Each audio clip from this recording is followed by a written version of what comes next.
एतया एव सविचारा निर्विचारा च सूक्ष्म विषया व्याख्याता।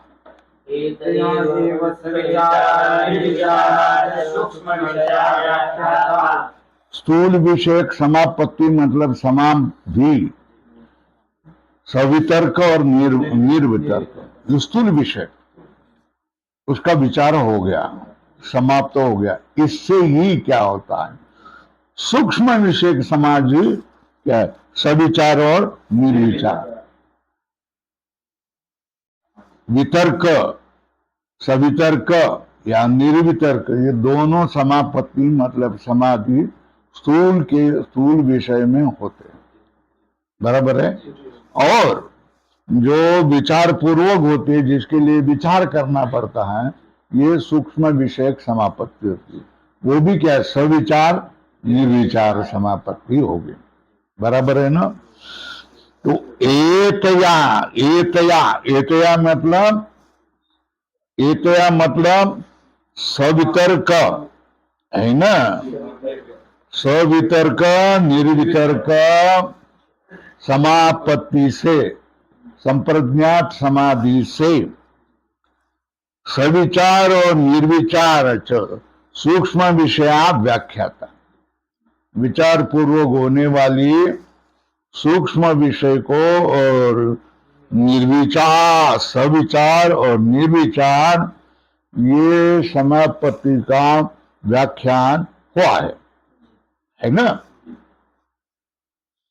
तो उनमें तत्र भूत सूक्ष्म केषु अभिव्यक्त धर्म केषु देश काल निमित्त अनुभव अवच्छिन्नेषु या समापत्ति सा सविचारा इति उच्यते। उस समाधि को है ना क्या कहा था, सविचार समाधि कही जाती है। कौन सी? सूक्ष्म भूत केषु, सूक्ष्म जो भूत है, अभिव्यक्त धर्म है, जिनके धर्म अभिव्यक्त हैं, ऐसे जो सूक्ष्म भूत हैं, उनकी देश काल निमित्त के द्वारा विशिष्ट अनुभव, विशिष्ट अनुभव अनुमान से होगा ना। भूत सूक्ष्म केषु, भूत सूक्ष्म केषु अभिव्यक्त धर्म केषु देश काल निमित्त अनुभव अवच्छिन्नेषु या समापत्ति सा सविचार समापत्ति। सविचार समापत्ति कौन सी? सूक्ष्म भूत के सूक्ष्म भूत विषय जो जिनके धर्म अभिव्यक्त हो और जिनके लिए देश और काल निमित्त का ज्ञान होता है, देश काल निमित्त के अनुभव से जो व्यक्त होते हैं और जिनके धर्म अभिव्यक्त धर्म होते हैं, ऐसे सूक्ष्म भूत के विषय में जो समापत्ति है उसको क्या कहेंगे? सविचार समापत्ति।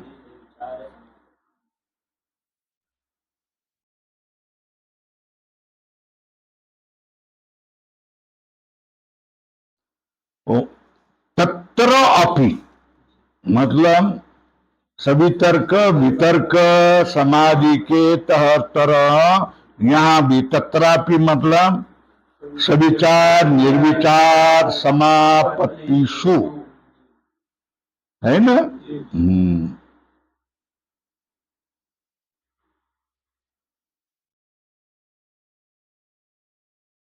एक बुद्धि निग्राह्यम एव, क्या ये एक हैं, ऐसी बुद्धि से नितराम ग्रहण होने वाला, जिनके धर्म अभिव्यक्त हो गए, उदित धर्म हो गए, विशिष्टम, ऐसा भूत क्या होता है? सूक्ष्म भूत आलंबनी भूतम समाधि प्रज्ञायाम उपतिष्ठते।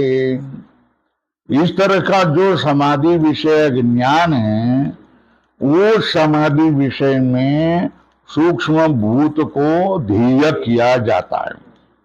कैसे? सूक्ष्म भूत को एक बुद्धि से ग्रहण होने वाले और जिनके धर्म उदित हुए हैं, इस तरह विशिष्ट है ना। एक बुद्धि निग्राह्यम, एक बुद्धि से ग्रहण होता है। उदित धर्म विशिष्टम, जिनके धर्म क्या है? उदित हुए हैं। ऐसे सूक्ष्म भूत क्या किए हैं? आलंबिनी भूत किए हैं। इस तरह की समाधि का ज्ञान उसमें क्या होता है? अवश्य समाधि का ज्ञान उसमें क्या होता है ना।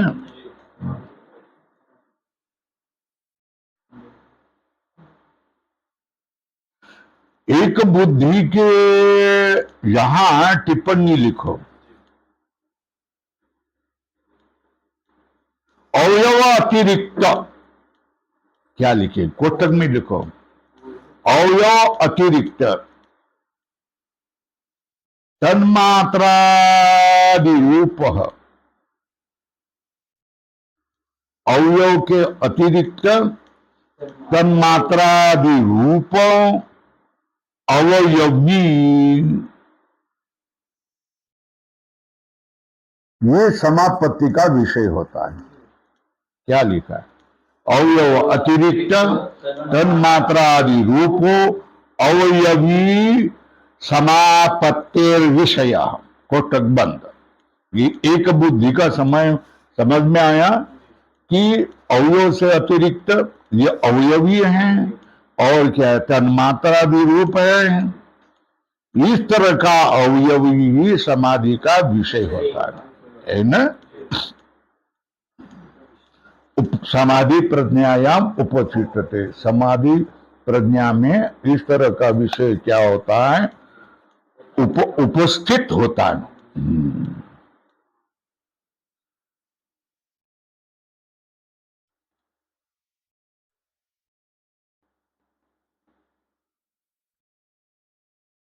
अब सविचारा हो गया ना। सविचार समाधि किस विषय, किसको विषय करते हैं? हाँ, अवयवी, अवयव अतिरिक्त अवयवी, मगर वो सूक्ष्म भूत के विषय में क्या है? सूक्ष्म भूत मतलब तन्मात्र ना। तन्मात्र विषय ये क्या होती है? सविचार समापत्ति होती है। उसके विपरीत क्या होंगे? निर्विचार समापत्ति ना, है ना। यहां पुनः सर्वता, सर्वतः शांत, शांत मतलब भूतकाल, उदित मतलब वर्तमान काल, अव्यपदेश मतलब भविष्य काल, धर्म अनछिन्नेषु सर्वधर्म अनुपातिषु सर्वधर्मात्मकेषु समापत्ति सा निर्विचारा इति उच्यते, है ना। क्या बोला? जो समापत्ति सब रूप से, सब ओर से, भूतकाल, वर्तमान काल, भविष्य काल, सर्व धर्म से अयुक्त होती है, इन धर्म से युक्त नहीं होते। सर्वधर्म अनिपातेषु सर्वधर्मात्मकेषु, सब धर्म में अनुपाति, सर्वधर्मात्मक जो समापत्ति होती है उसको क्या कहते हैं? निर्विचार समापत्ति। जो सब ओर से, सब तरह से, भूतकाल, भविष्यकाल, वर्तमान काल, धर्मों से युक्त नहीं होती है, सर्वधर्म में होती है, सर्वधर्मात्मक पदार्थ में होती है, उसको क्या कहते? निर्विचारा इति उच्यते। बराबर है।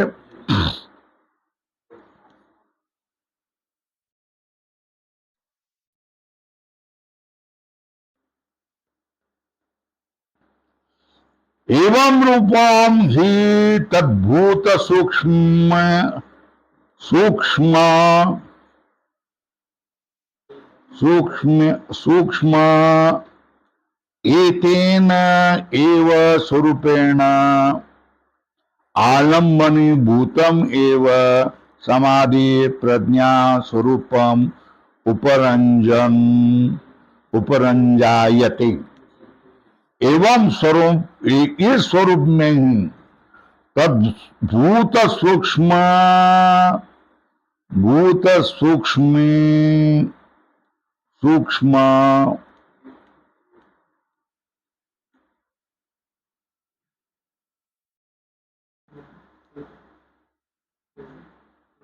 भूत सूक्ष्म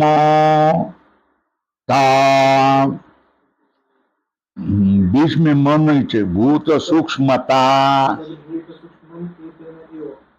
भूत सूक्ष्म हाँ एतेन एव स्वरूपेण आलम्बनी भूतम समाधि प्रज्ञायाम उपरंजायते।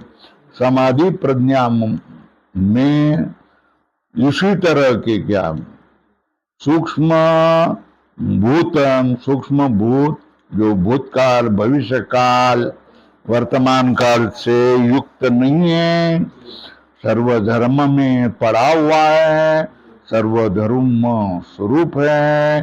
इस रूप में सूक्ष्म भूतम स्वरूपेण आलम्बनी भूतम समाधि प्रज्ञा में दिखाई देते।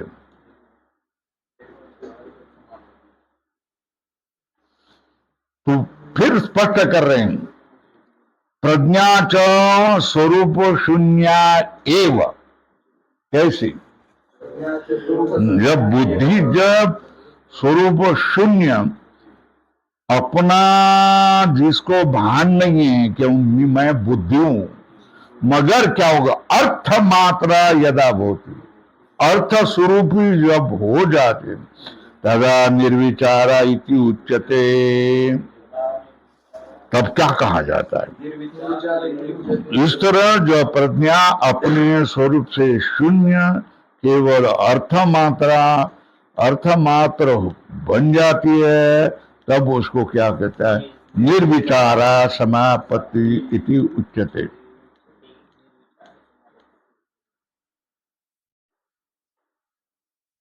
तो कह दिया ना, वो समापत्ति महत वस्तु विषयक सवितर्क का निर्वितर्क है ना।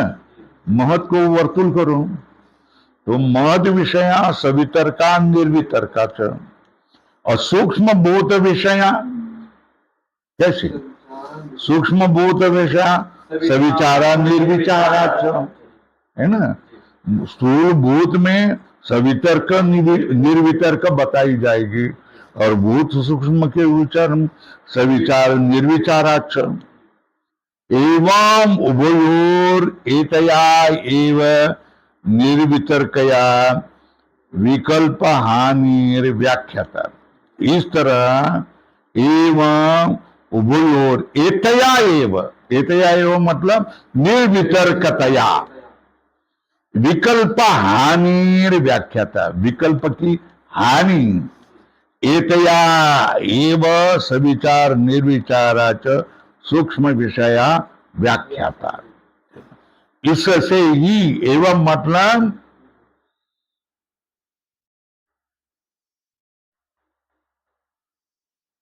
एवं उभयोर के ऊपर लिखो सविचार निर्विचार यो हो। एतया एव कोष्ठक में लिखो, निर्वितर्कया बराबर लिखो, विकल्प हानि व्याख्याता। विकल्प रहित को उसको बता दिया। इसी से ही क्या है? एवं सवितर्क समाधि से ही क्या है?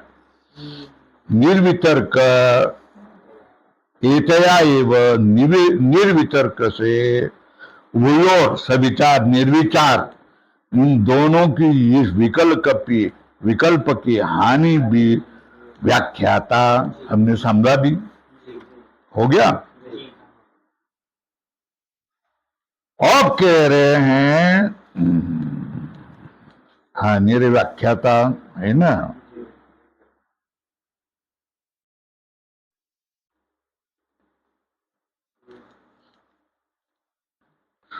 अब क्या हो गया,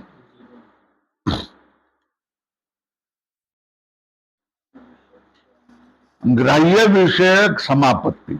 ग्राह्य विषय मतलब बाहर के जो विषय हैं, ग्राह्य क्यों हुआ, क्योंकि ग्रहण होता है और ग्रहिता होता है, त्रिपुटी होती है ना, तो उसमें तीन में है ना, जो अभी तक बताइए, सवितर्क, निर्वितर्क, सविचार, निर्विचार, ये ग्राह्य विषयक समापत्ति मतलब समाधि है ना।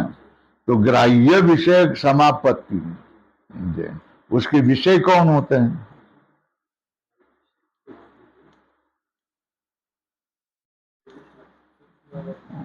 ग्राह्य दो प्रकार का होगा ना, स्थूल और सूक्ष्म है। तो सवितर्क और निर्वितर्क समाप्ति स्थूल विषय होगी। और क्या हो गया, दूसरा ग्राह्य सूक्ष्म होगा, तो वो सूक्ष्म विषय समापत्ति सविचार और निर्विचार। इतना तो समझ गया है, बाकी कुछ समझ में नहीं आया तो स्थूल विषय समापत्ति को क्या कहेंगे, सवितर्क, निर्वितर्क। सूक्ष्म विषयक समापत्ति को क्या कहेंगे, सविचार और निर्विचार। बरोबर है। तो सविचार निर्विचार समापत्ति के विषय कौन होते हैं? भूत सूक्ष्म है ना, भूत सूक्ष्म पंच तन्मात्र विषय। तो भूत सूक्ष्म एवं ग्राह्य विषय समापत्ति समापत्ति किम, केवल सूक्ष्म भूत रूप से सूक्ष्म भूत एवं ग्राह्य विषय समापत्ति समापत्ति सूक्ष्म भूत की समाधि, सूक्ष्म भूत विषय में समाधि लगाने पर यह समाधि समाप्त हो जाती है क्या? ये विषय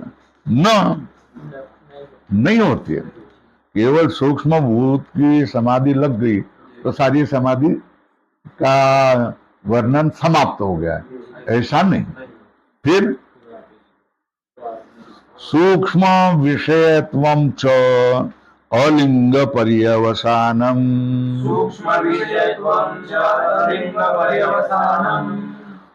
अब सूक्ष्म विषय होता है ना, वो क्या है, लिंग बुद्धि से आगे लिंग ना, बुद्धि, अहंकार, पंच तन्मात्रा, दशेंद्रिया, पंच महाभूत, ये क्या लिंग है?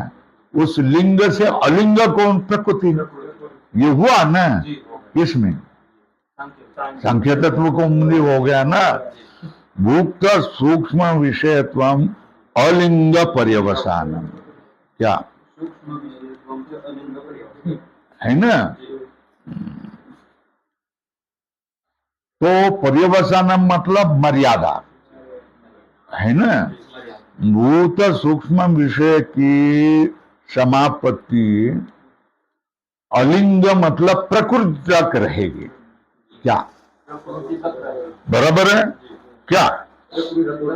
हाँ, केवल पंच महाभूत नहीं, आगे अहंकार है, फिर बुद्धि है, फिर दशेंद्रिय है, और आखिर अंतम में कौन है, प्रकृति है।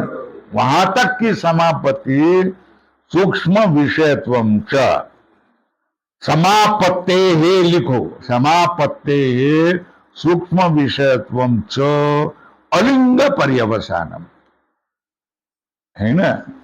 सूक्ष्म विषयत्व कहां तक चलेगा, प्रकृति तक, है ना। सूत्र का अर्थ लग गया, इसमें क्यों जोड़ना पड़ेगा, समापत्ते है सूक्ष्म विषयत्वं च अलिंग पर्यवसान। अलिंग मतलब प्रकृति तक ये सूक्ष्म विषयत्व चलेगा, समापत्ति लगा सकते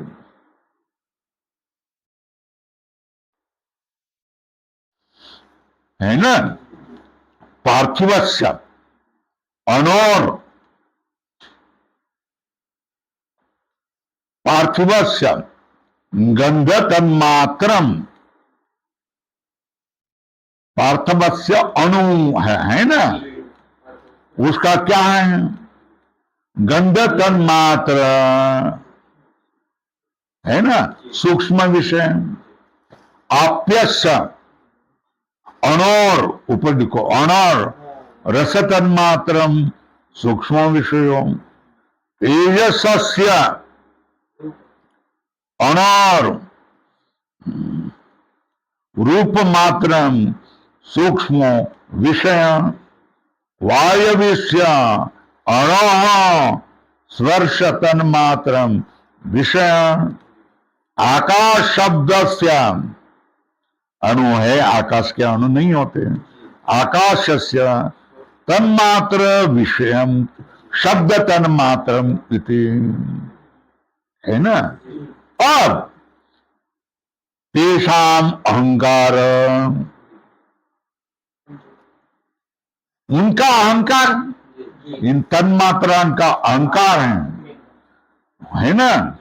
अस्यापि लिंग मात्रम सूक्ष्मो विषय, उसको ही कहे अस्यापि, है ना।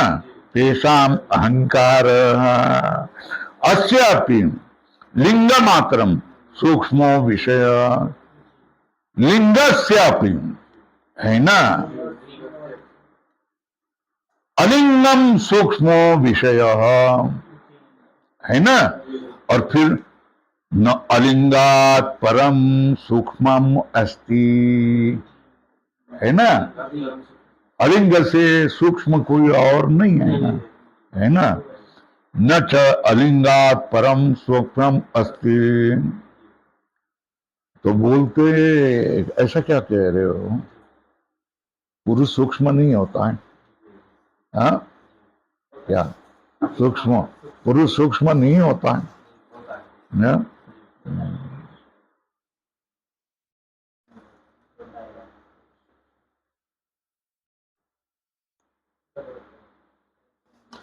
बोलता है ननु अस्थि पुरुष सूक्ष्म थी, तो है कि नहीं? तो बोलना चाहिए ना, है। तो उसको कैसे बोलेंगे, कैसे करेंगे? सत्यम, क्या सत्यम अस्ति ननु अस्थि पुरुष सूक्ष्म थी, है ना। तो सत्यम, ठीक है, ठीक है, इस अर्थ में सत्यम। जिस तरह लिंग से पर अलिंग की सूक्ष्मता होती है ना, वैसी पुरुष की नहीं होती। क्या? जैसे लिंग बुद्धि अहंकार बुद्धि सत्व से परे अलिंग मतलब प्रकृति की सूक्ष्मता होती है, उस तरह की सूक्ष्मता पुरुष की नहीं होती है ना। सूक्ष्म यथा लिंगात परम, अलिंग से मतलब प्रकृति है, लिंगात मतलब बुद्धि अहंकारात, ऐसा लिखो वहां। सूक्ष्म मत एवं पुरुष, इस तरह पुरुष की क्या है, पुरुषस्य सौक्ष्म्यम, ऐसा लिखो, जोड़ो। क्या अंत में क्या लिखा? पुरुषस्य सौक्ष्म्यम, स्वल्प विराम करो।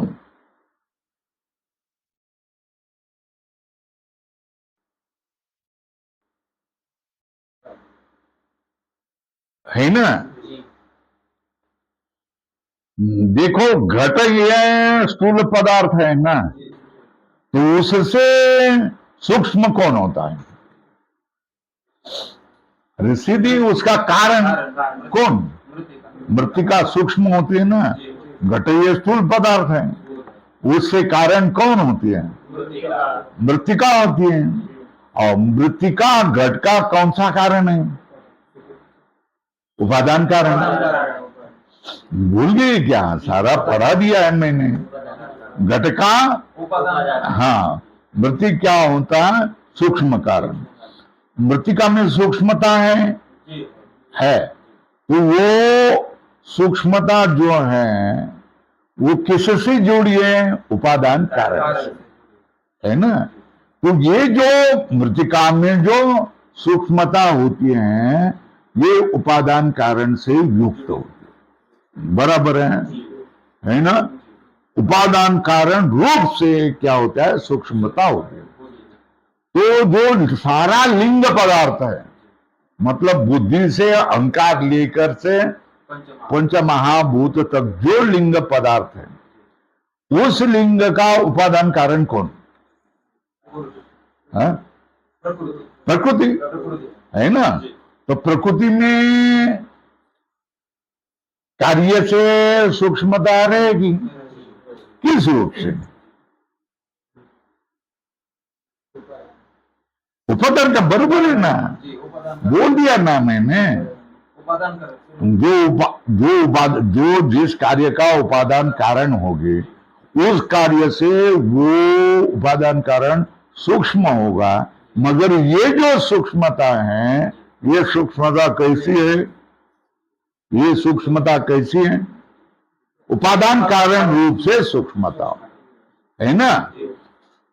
तो प्रकृति में जो लिंग से अधिक सूक्ष्मता है, ये उपादान कारण रूप से है। हाँ, पुरुष सूक्ष्म है कि नहीं? पुरुष में सूक्ष्मता है कि नहीं? सूक्ष्म, वो उपादान कारण है क्या? है या नहीं? नहीं है ना। तो फिर कौन सा कारण है? कारण है या नहीं? निमित्त बराबर है ना, एकदम बराबर बोल रहे हैं ना, निमित्त कारण है।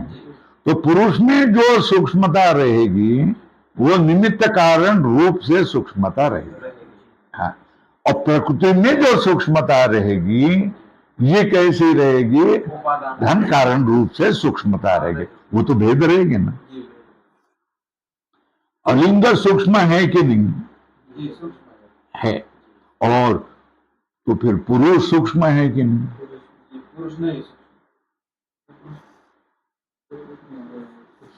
पुरुष भी सूक्ष्म है ना। क्या? प्रकृति मतलब अलिंग सूक्ष्म है कि नहीं? है।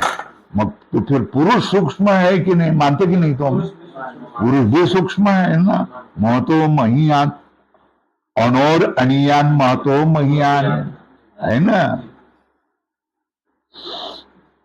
माना जाता है ना पुरुष को। उसको तो को बाराय नहीं, कहा है आकाश एवढे वाढ असं काहीतरी शब्द। हा, अणुरेणू ठोकळा, अणुरेणू ठोकळा तुका आकाशाय एवढा, लिखो। तो पुरुष में सूक्ष्मता है ना, और प्रकृति में भी सूक्ष्मता। तो फिर दोनों में भेद क्या है? दोनों में भेद बताया ना। अलिंग मतलब प्रकृति जो सूक्ष्म रहेगी ये उपादान कारणता की सूक्ष्मता है, और पुरुष में जो सूक्ष्मता है ये कौन सी है? निमित्त कारण की सूक्ष्मता है। बराबर है ना, यही बताया ना।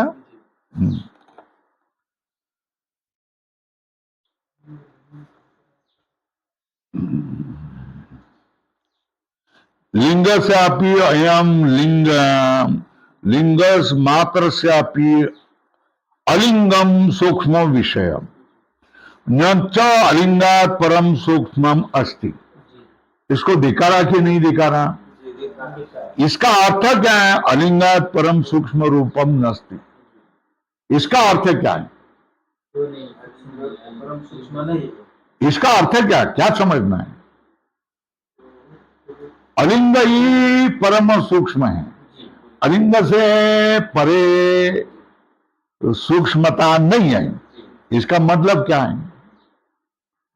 अलिंग छोड़ करके दूसरे किसी में सूक्ष्मता नहीं है, उपादान रूप से सूक्ष्मता नहीं है, क्योंकि प्रकृति का कारण कोई नहीं। ये समझ में आया? इसका अर्थ क्या है?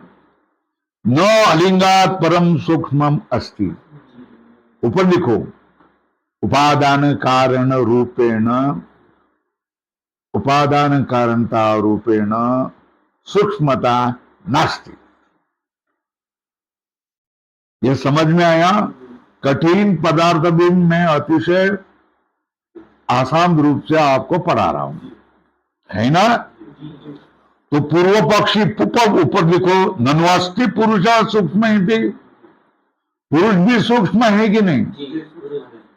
तो मानना पड़ेगा ना, बोलना पड़ेगा ना, है तो सत्यम है ना? तो फिर क्या है? तो दोनों में भेद क्या है? ये कैसे क्या क्या? अलिंगात परम सूक्ष्मम नास्ति, है ना? ये क्यों क्या बोला? यथा लिंगात परम अलिंगस्य सौक्ष्म्यम चलता न च एवं पुरुषस्य। बराबर है? इस तरह क्या लिंगात परम अलिंगस्य सौक्ष्म्यम, सौक्ष्म्यम के ऊपर लिखो उपादान कारण रूपेण, उपादान कारण रूपेण सौक्ष्म्यम। तो उपादान कारण रूप से पुरुष में सूक्ष्म नहीं होता है, सूक्ष्मता तो होती है ना, मगर उपादान कारण रूप से सूक्ष्मता नहीं होती। फिर किंतु लिंग से अन्वयी कारण पुरुषो न भवति। अन्वयी कारण के ऊपर लिखो उपादान कारण, पुरुषो न भवति, हेतु तो भवति ना, हेतु लिखो निमित्तम भवति, है ना? तो लिखो, ऊपर लिखो पुरुषे निमित्त कारण रूपेण सौक्ष्म्यम अस्ति।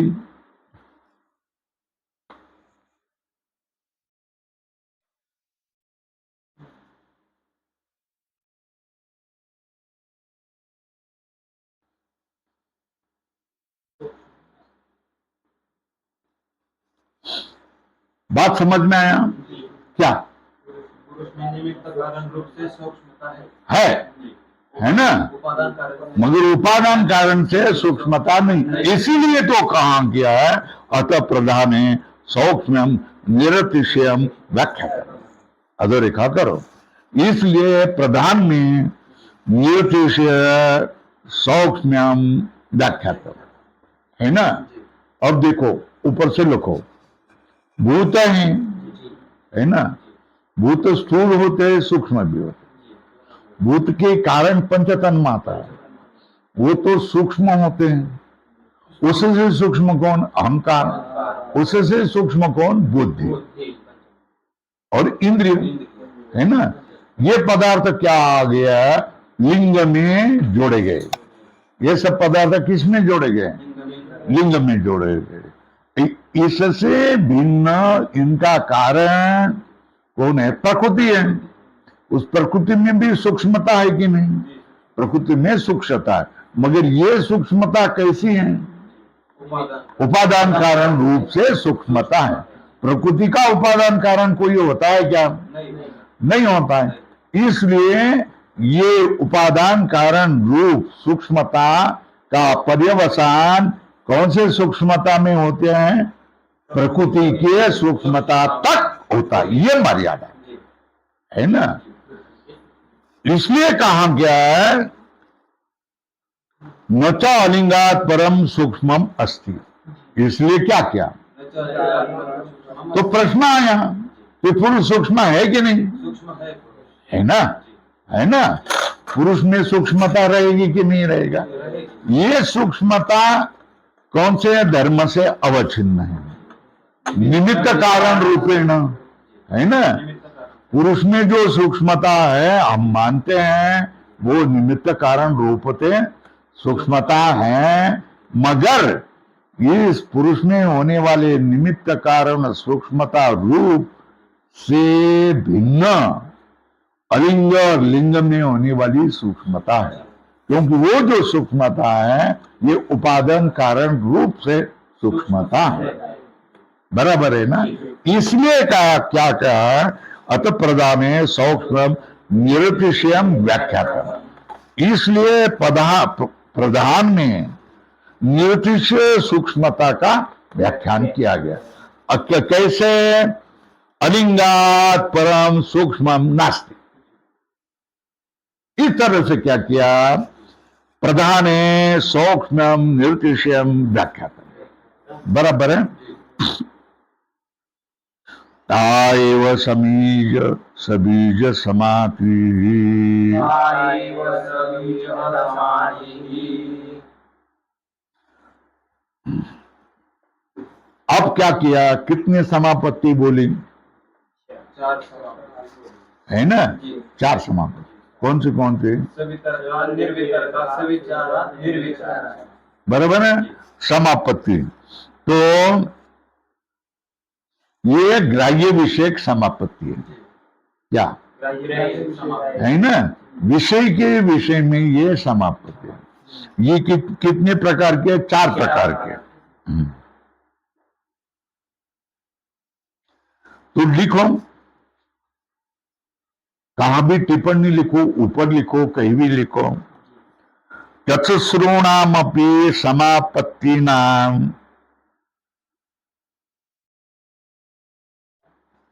चतुस्राणाम अपि समापत्तीनां ग्राह्य विषयाणां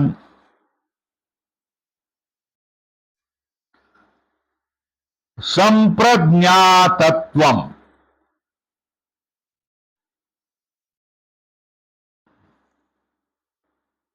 क्या? चतुस्रूणाम अपि समापत्तीनां ग्राह्य विषयाणां संप्रज्ञातत्वम् आह। कैसे? सा एव सबीज समापत्ति।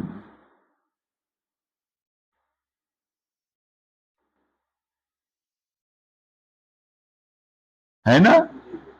तो स एव समीज, सा एव क्या है? ता एव सबीज समाधि। है ना? सबीज समापत्ति मतलब संप्रज्ञात समाधि। सवितर्क, निर्वितर्क, सविचार अर्थात स्थूल विषयक और सूक्ष्म विषयक, सवितर्क, निर्वितर्क, सविचार, निर्विचार, ये समापत्ति को सबीज समापत्ति, संप्रज्ञात समापत्ति कही जाती है। ता तटस्र लिखो, सवितर्क, निर्वितर्क,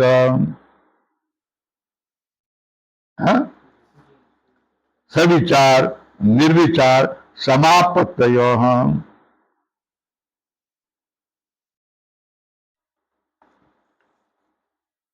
बहिर्भूमि वस्तु बीजाः, बाहर वस्तु के बीज वाले होते हैं। इसलिए समाधि को भी क्या किया कहा जाता है? सबीज। वो भी बता दिया, कितने बार बता दिया। तत्र स्थूले अर्थे सवितर्को निर्वितर्क, ऊपर लिखो समाधि। सूक्ष्म अर्थ है सविचारो निर्विचार। कौन?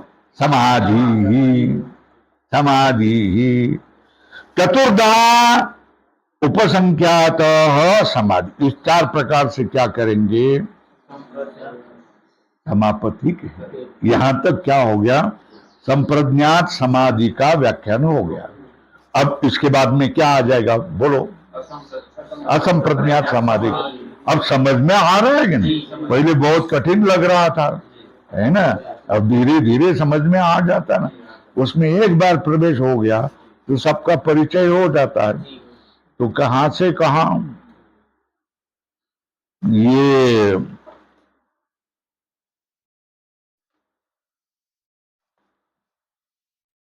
41 के बाद में क्या हो गया? फल सहित समाधियों के अवांतर भेद। फल के सहित समाधियों के अवांतर भेद किया है। अब आ जाएगा कौन सा?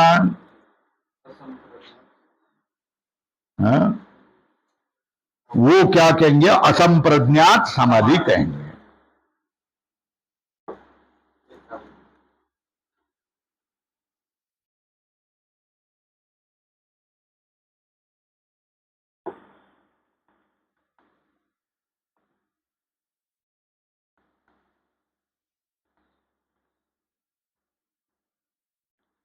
देखो ऊपर लिखो, इधर टिप्पणी लिखो, निर्विचार वैशारद्य अध्यात्म प्रसाद, ये कहा है ना, ऊपर लिखो।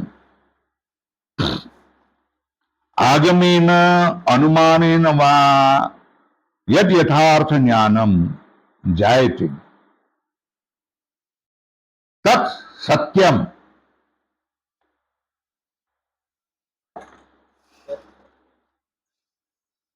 हो गया, अर्थ लग गया क्या? आगम से अथवा अनुमान से, बराबर है ना। आगमेन अनुमानेन वा यत् यथार्थ ज्ञानम जायते, उसका नाम क्या रहेगा? सत्यम, बराबर ना। और नीचे लिखो, साक्षात्कारानंतरम यद यथार्थ ज्ञानम जायते तद्रुतम। क्या? ऋत का भी अर्थ सत्य, मगर ऋत का क्या? साक्षात्कार के अनंतरम यद यथार्थ ज्ञानम जायते तद ऋतम। लग गया अर्थ क्या? शब्द और अनुमान से जो ज्ञान होता है उसको सत्य ज्ञान कहते हैं, है ना।